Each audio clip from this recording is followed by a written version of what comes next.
Good afternoon, Pisces and fellow cross-watchers. Welcome to Inner Knowing Messages Tarot. My name is Rhiannon and I'm here today to do the second half of August reading for you. Welcome, welcome. Ooh.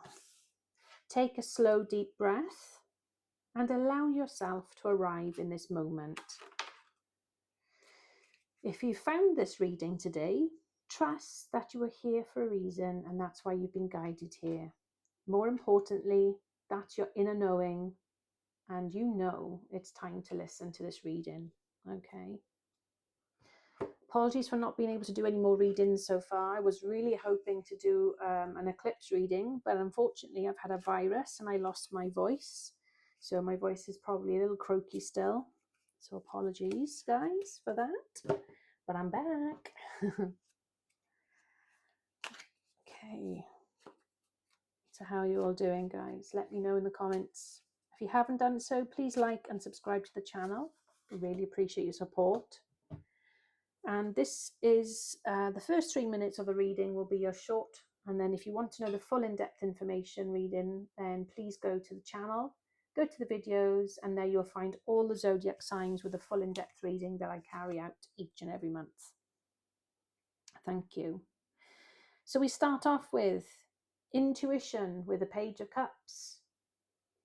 This is about your inner child, your youthfulness, your ideal, your ideal feeling about things, what matters to you. You can be a little bit sensitive to things, maybe. You can be a bit of a dreamer. But it's also about your inner voice. It's about that thing that keeps saying to you, this is right, that's wrong, that doesn't feel good to me, that feels good to me. I should be doing this, not should be doing that. You know, it's that feeling, that gut feeling. I always keep talking about it. Hence this channel is called Inner Knowing, because it is that knowing. It's that knowingness in you. It's that feeling that if something feels off, it generally is. If something feels good, then you know to trust it and follow, because it's going to either open up doors for you or it'll take you down an avenue and then another pathway. And then lo and behold, some amazing opportunity is going to appear that you never knew was there before. You know, it'll open doors for you. This is also about having that psychic ability. Maybe you are more feeling more in tuned, more psychic, maybe since the eclipse that's happened.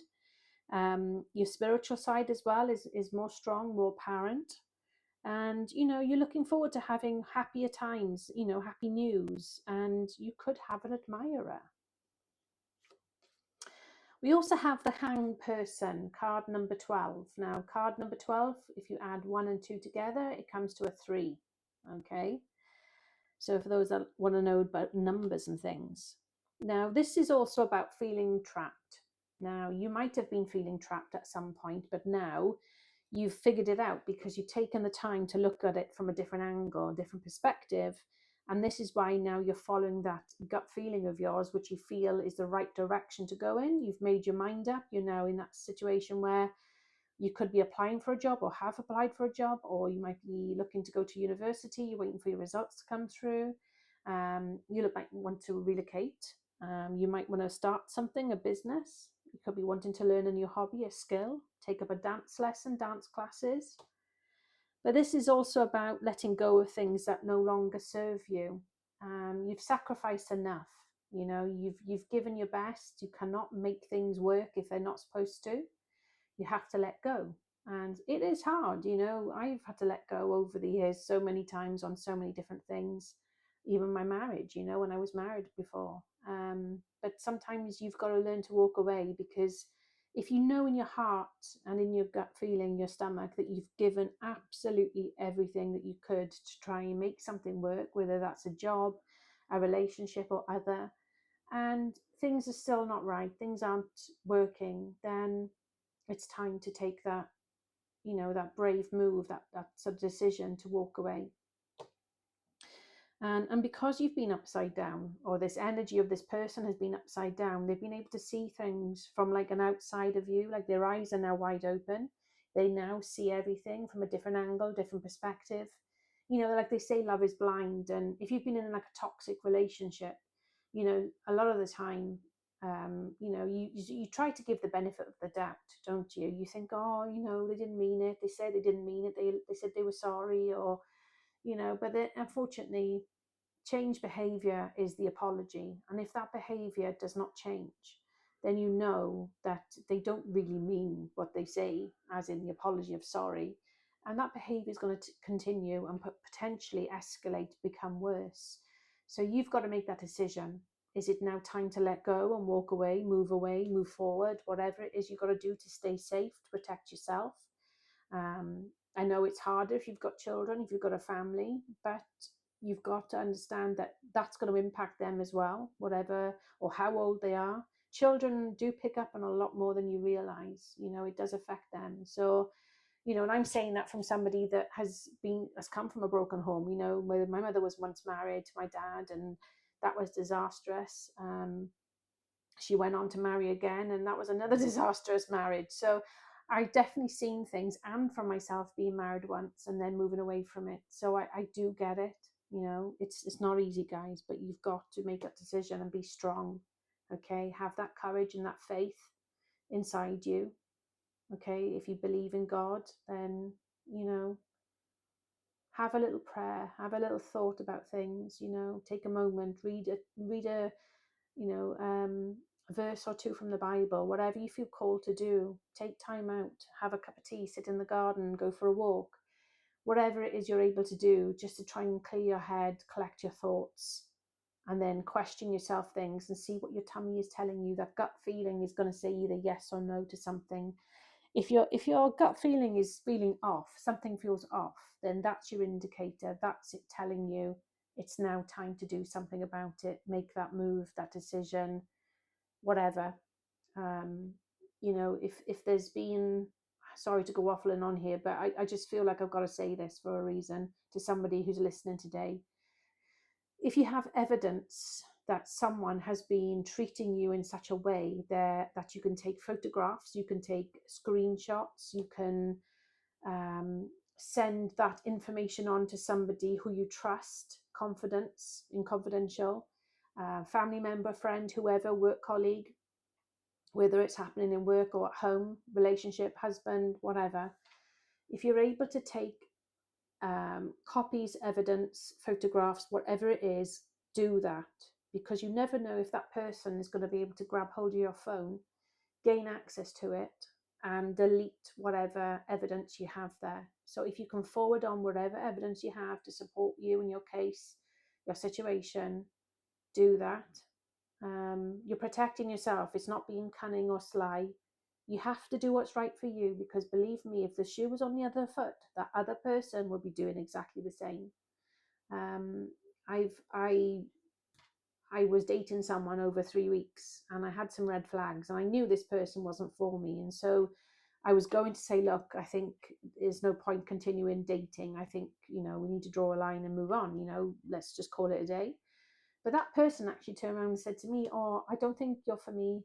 And I'm like, oh, great, no problem. I was so happy, relieved to hear that, because it was what I was feeling. And, I'd met up with them 4 or 5 times over that 3 weeks, and coffee dates and all sorts, trying to spend a bit of time with that person and pick up on energy and vibes and things they were saying and mannerisms.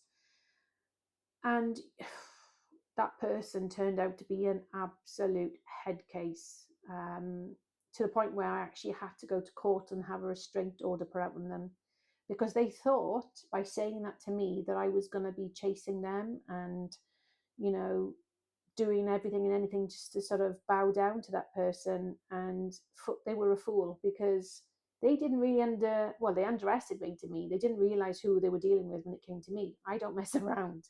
And I actually warned them on that very day. I said, listen, you've already posted something absolutely disrespectful on my social media. There was no need for that. And if you continue to do that, you're going to be in a lot of trouble with the police, because I will be informing them.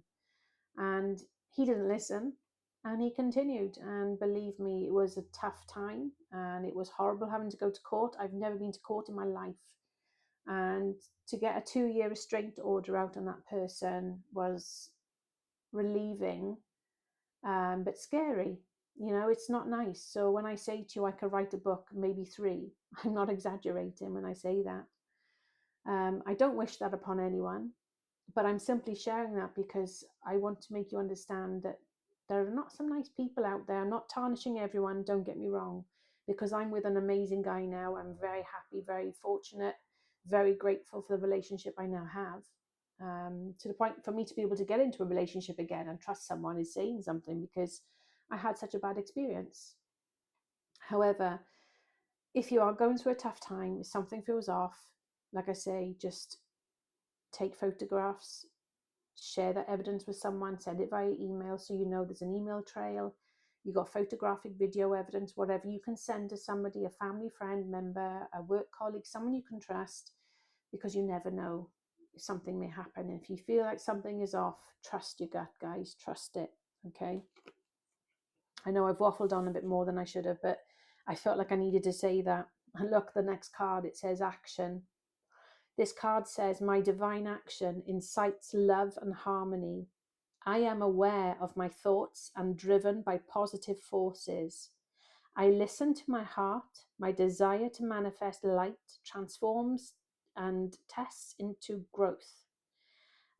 Challenge your opportunity and fear into love.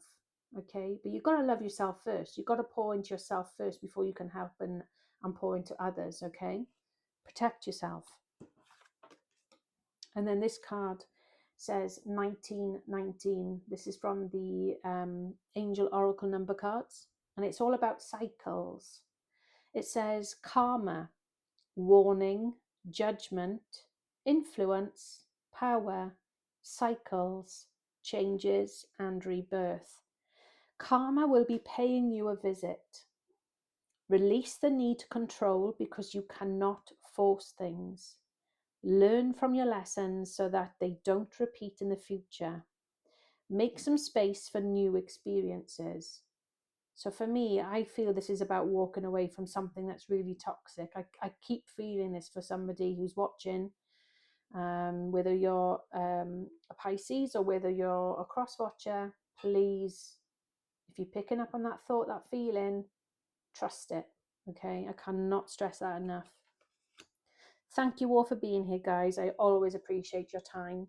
Please, could you give this this video a like and subscribe to the channel if you haven't done so already. I'll be back again soon with another video for you. So thank you all for being here. Take care, guys, and stay blessed.